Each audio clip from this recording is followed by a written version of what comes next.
Former French First Lady Danielle Mitterrand has passed away. She died early Tuesday.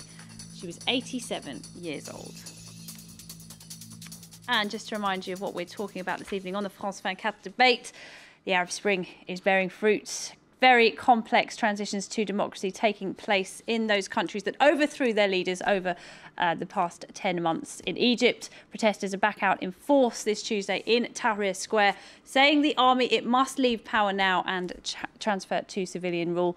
Meanwhile, in Tunisia, as you just heard, the new government is getting down to business with a new assembly drawing up a new constitution. Well, joining us now from Tunis is Monsef Sheikh Rouhou. He's a member of that parliament of the National Constituent Assembly in Tunisia. He joins us now. Many thanks indeed for joining us now. Today's events in Tunisia have been hailed as the first step towards true democracy in the Arab world. How did it feel to be a part of that? Absolutely. That was a great feeling. I must apologize for coming a bit later because we were voting to elect the members of the presidency of the parliament right before I arrived here. It is an event that Tunisians have been expecting, working for 73 years already. Since 1938, Tunisians were asking for a Tunisian parliament. Now it is taking place. We have been elected by the people. We have elected the president of the parliament. Now we have elected the two vice presidents, a lady and a man. It's always parity in Tunisia.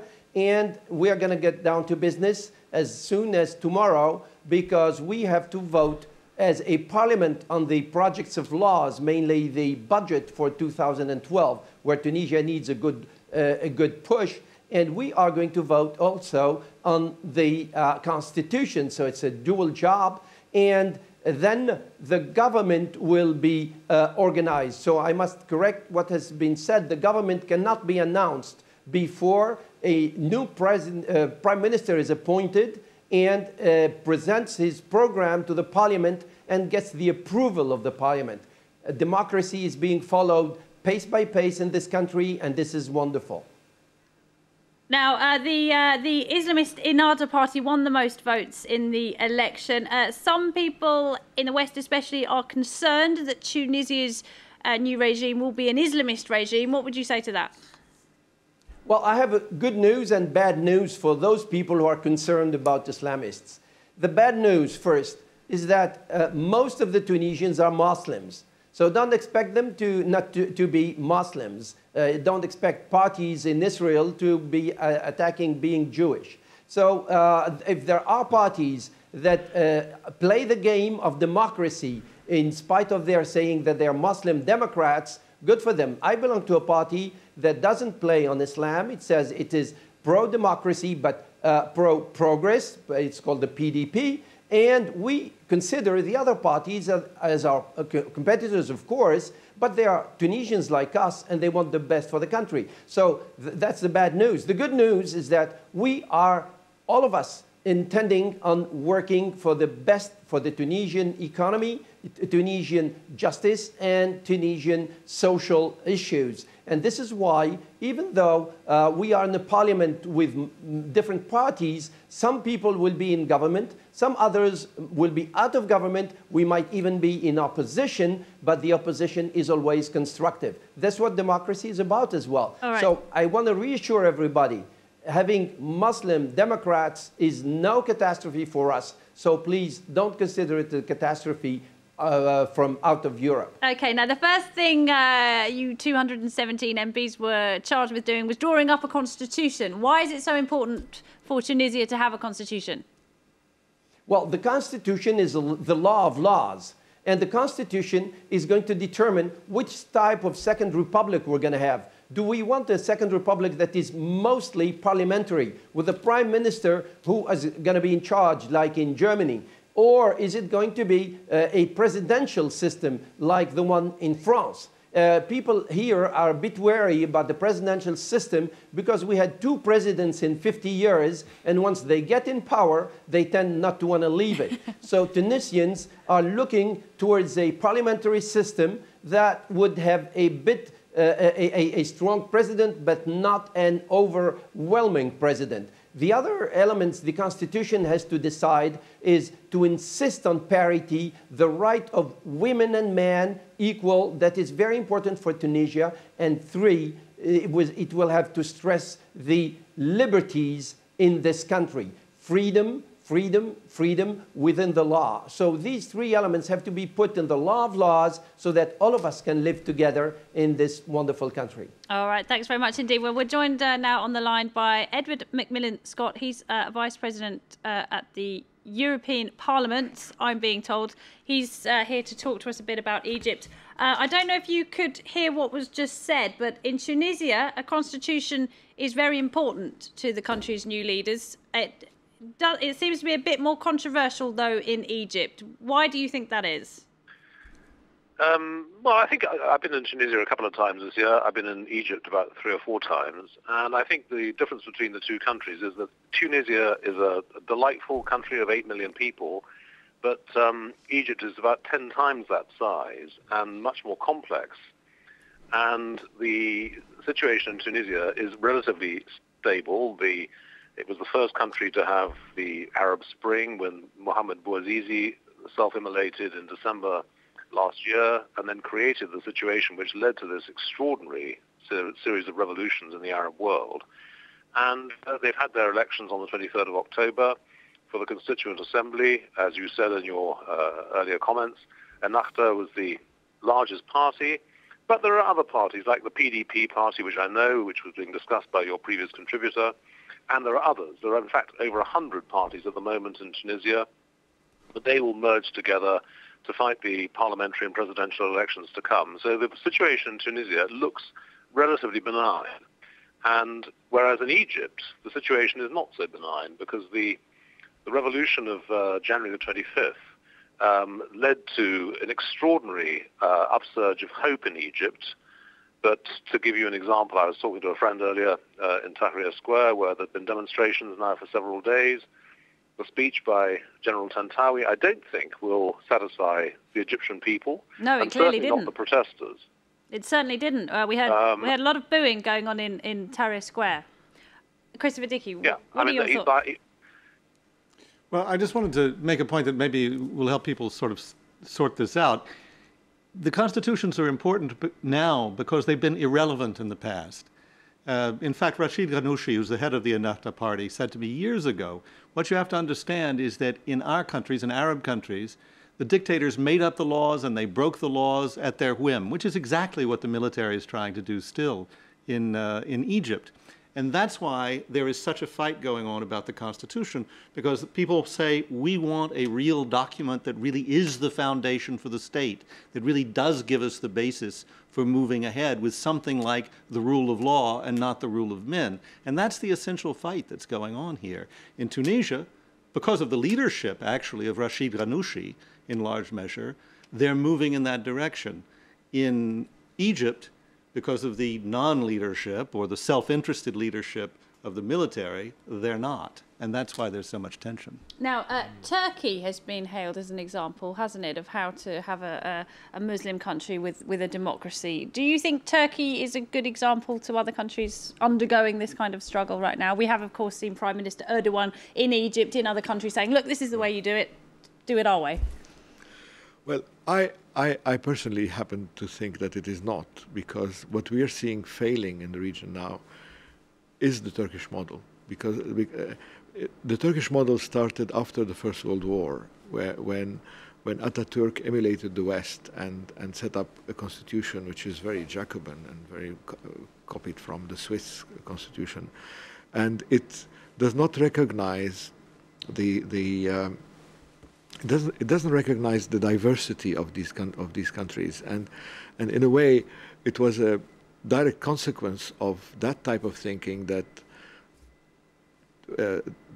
Turkey had to get rid of its Greeks, its Armenians, suppress its Kurds, and it took a long dictatorship, then a military rule, then came the Islamists, and that's the system we're seeing in the region, with variations, and that's a system that's failing. I think there's of course no formula for everybody, but a power sharing formula which recognizes minorities could probably work better, like in Iraq, like in Lebanon. And I think for countries like Syria, it's obvious that this is what is needed. All right, Edward Macmillan-Scott, the struggle, I guess, for the Arab countries now is to find that balance between a dictatorship and an Islamic regime. That seems to be the struggle at the moment, doesn't it? Yeah, just talking about Egypt again, I remember a couple of years ago talking to a journalist in Cairo who said, you know, it is a dictatorship, we have emergency laws, and we live under a very oppressive system.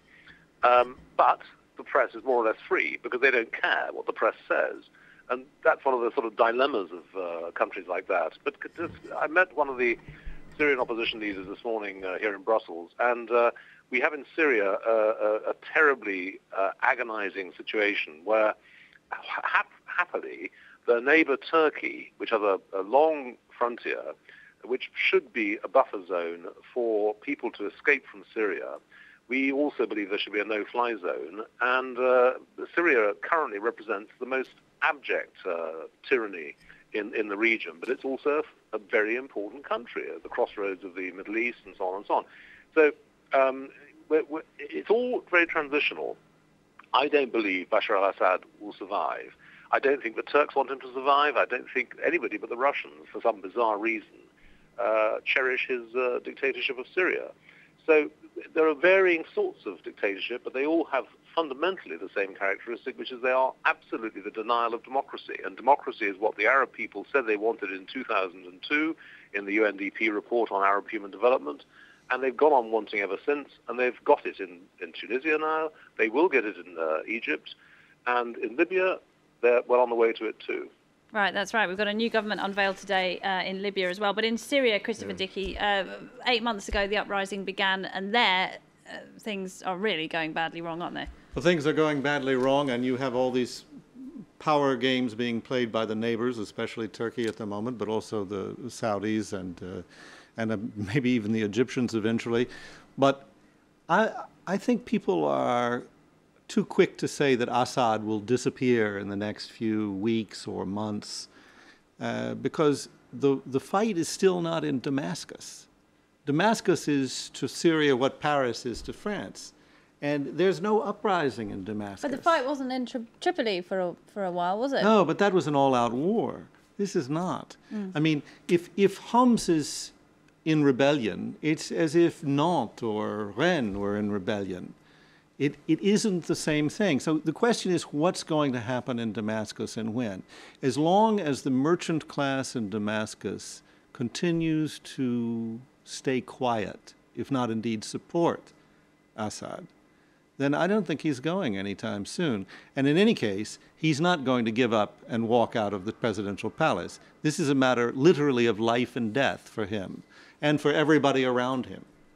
In fact, if he were to show any sign of leaving the country, it wouldn't be surprising if some of his own cronies decided to get rid of him, because they can't have that vacuum at the top.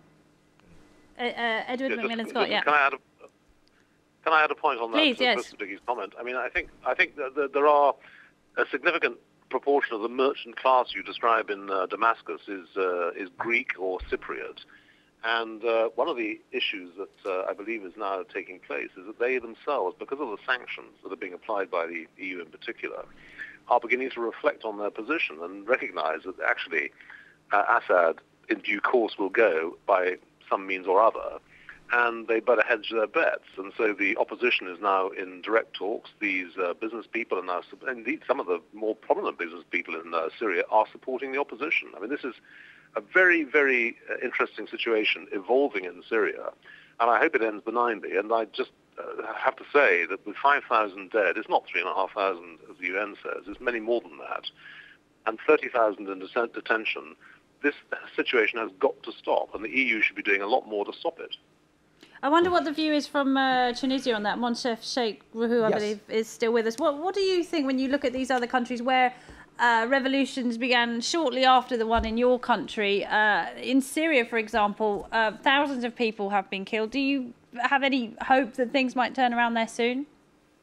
I would like to come back to your first question, which is very, very relevant. What is Turkey's examples worth for this area of the world? Turkey's example is very important because of two reasons. One, legitimacy of governments now is coming from parliament, from votes, from elections. And this will be the name of the game in the future. Turkey has shown that. That's the only strength of the AKP now in Turkey. That's the only strength of the future government of Tunisia.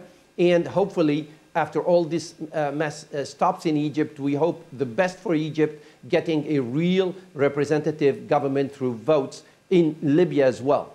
This is the first part that is important in Turkey. We're showing that democracy not only works, but democracy is needed to get the second condition, which is emergence. Turkey is growing at 10.5% growth rate a year, while Europe is growing at less than 1%. So what is called the Arab Spring is not Arab. It's the spring of countries that have decided to go towards democracy, and through democracy towards economic and social emergence. And Tunisia is going in that direction. So Turkey is setting the path for those who want, through democracy, to build a real society where the creation of wealth, the creation of jobs, justice in distribution will make all the area better. So this is an example that is given to other countries. So instead of bombing our neighbors, we may show them, hey, maybe if you want in the right direction towards democracy, not killing your people, then you will be using your wealth and your manpower in a better way. So this is what the example of Tunisia might bring, not only to the Arab Spring, but even to what could be called the European Ottoman with all the Europe problems, because having an emerging area next to Europe from Turkey until Tunisia or until Morocco tomorrow is very good for Europe. It would be a good partner. It's not as far as China, and could be a source of growth, not only for the area, but for Europe. Right. So we are looking forward to a win-win situation where Syria will be led to get in the same orientation as Tunisia, as Egypt, as Libya, and hopefully as other countries. No, we're running out of time, Chris. Did you want to come in quickly? Well, I think that's very optimistic, but I think when people talk about the Turkish example, the Turkish model, they're not just talking about democracy and a moderate Islamist party getting a lot of votes and having a strong parliament. They're talking about the deep state in Turkey. They're talking about the military being in the background, ready to move in if things go in the wrong direction. Right. And what we see with Tantawi and with the Supreme Council of the Armed Forces in Egypt is an attempt to say, we're doing the Turkish model. We're just trying to keep stability, while of course guarding our own prerogatives. Okay, we're going to have to leave it there. I'm afraid we're all out of time. Very quickly, one last word. Well, I think what's happening in Syria is very simple to understand. There's no need to explain why people want to get rid of dictatorship of one family after 40 years. The complication is in Washington, in Brussels, in the UN, and that's what's keeping Assad in power. It's the hesitation from the international community that gives him the legitimacy that makes him think he can stay in power. All right, many thanks indeed. Thanks to all my guests tonight. Thank you very much indeed. Thanks to all of my guests tonight. Thanks to you for watching. Very rapid developments in the Arab world tonight. We'll keep you updated on everything right here on France 24. Thanks for watching.